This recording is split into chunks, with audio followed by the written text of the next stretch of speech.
How to fix Facebook dating location mismatch. Hi guys, welcome to our channel. Let's begin. If your Facebook dating location is mismatched, then in this video I will guide you on how you can fix that. The first thing you want to do is open the Facebook app on your device. Make sure you're using the latest version of the Facebook app.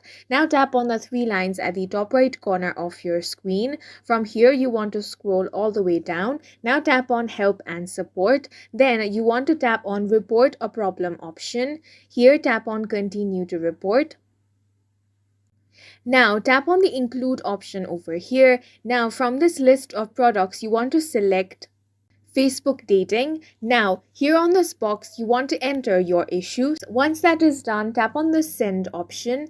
After your report has been submitted, Facebook team will get in touch with you and help you fix this problem. And that's it for this video. If you found it helpful, please make sure to hit the like button and subscribe for more videos like this.